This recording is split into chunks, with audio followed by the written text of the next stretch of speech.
On est Parashat Miketz. Il y a un midrash, un drôle de midrash. Il dit que le pharaon, chaque jour, il avait ce rêve. Pendant 2 ans. Yosef Hatzadik devait être 10 ans en prison. C'est écrit dans le Farjim parce qu'il y a eu 10 gouttes qui sont sorties au moment de Nisayon. Très intéressant. Mais il a été encore 2 ans parce qu'il a manqué de bitachon. Il a manqué de... C'est un peu difficile à comprendre. Ça aussi, il faut expliquer. Mais non, et 2 ans pour réparer cette faute. Le Midrash, il raconte que pendant ces 2 ans, Pharaon rêvait ces rêves-là. Et le matin, il avait oublié qu'il avait rêvé. C'est au bout de 2 ans qu'une fois qu'il s'est réveillé, il s'est souvenu du rêve. Et c'est ainsi que ça a été libéré. À quoi ça sert? Alors, j'ai entendu ça de Rav Reisman, très intéressant. Il dit, il y avait une histoire comme ça, il raconte, avec, je ne connais pas les détails, au détail, est-ce que c'est en jour ou en heure, je ne me souviens pas. Mais une fois, les élèves du Baal Shem Tov se sont égarés dans une forêt, il manquait d'eau. Ils priaient, jusqu'à que tout d'un coup, au bout de 10 heures, ou je ne sais pas combien, ils voient un paysan avec son tonneau d'eau. Il dit, je suis égaré dans la forêt, je ne sais pas comment faire. Il disait, tiens, tomber. Voilà, tu nous donnes l'eau et on va te montrer, on va t'indiquer le chemin. Ils ont compris qu'au fait, cette personne-là, elle s'était égarée encore plus. Et ils ont compris que, fait, Hachem a envoyé cette personne avec ce tonneau d'eau pour eux. Alors ils ont demandé au Baal Shem Tov pourquoi ça a mis 10 heures qu'il arrive. Pourquoi on ne l'a pas retrouvé dès la première heure. Il leur a dit le Baal Shem Tov, sachez. Akadosh Baruch Hu, il a prévu votre délivrance dès le début. Mais ça dépendait de votre tefila. Au bout de 10 heures de tefila, vous avez mérité. Si vous avez prié encore plus fort, ça aurait mis 5 heures. Et c'est encore plus fort, peut-être au bout d'1 heure. Mais Akadosh Baruch Hu a déjà tout préparé la délivrance. Il ne reste que la tefila. Tout est prêt. Ouais. La même chose. Yosef Hatzadik, 2 ans, c'était 2 ans pour faire teshuva.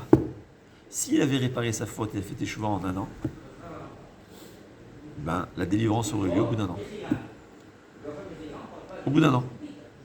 Donc, de quoi dépendait de la teshuva? Chaque jour, il y avait le rêve. Si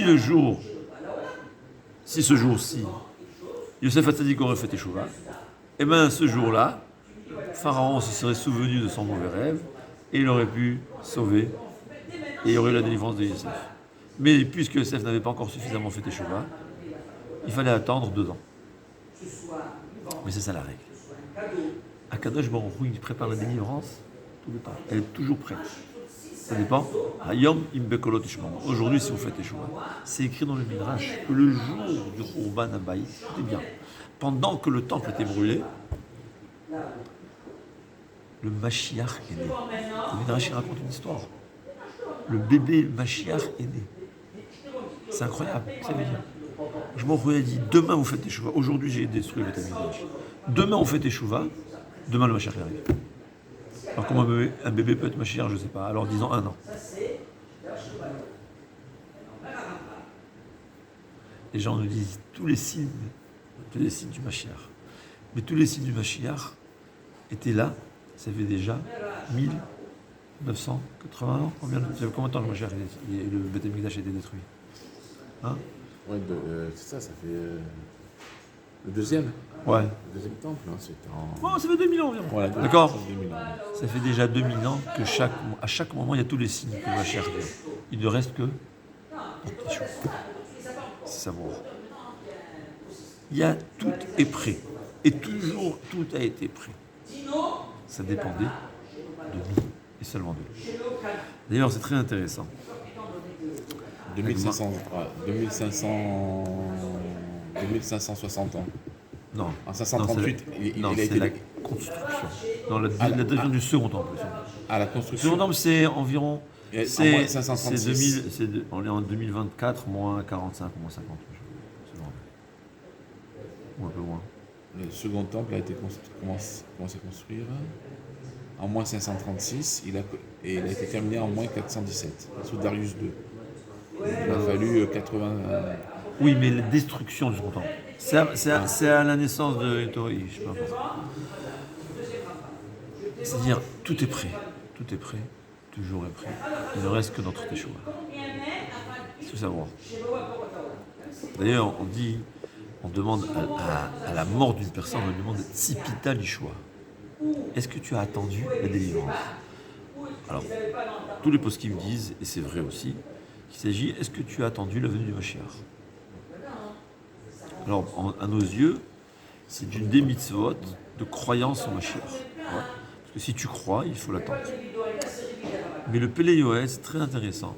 Et après, j'ai vu, c'est le SMAC. Le SMAC, c'est Sefer Mitzvot Katan. Je crois que ça a été fait par Rabbi Moshe de Koussi. Bon, Sefer Mitzvot Katan. Il dit, où c'est écrit dans la Torah le Mashiach, le venue du Mashiach? Dans le Nar, c'est écrit. Dans la Torah. Pas dans le Nar. Pas dans les Nevi'im.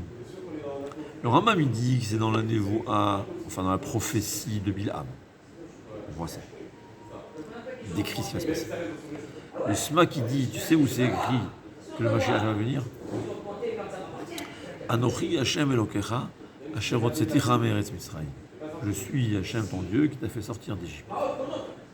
Pourquoi Hashem a besoin de raconter dans les Aseret Adibrod, je suis le Dieu qui t'a fait sortir d'Égypte? Il t'a fait sortir d'Égypte. Pour te dire, je suis Hashem que il t'a fait sortir de ta souffrance.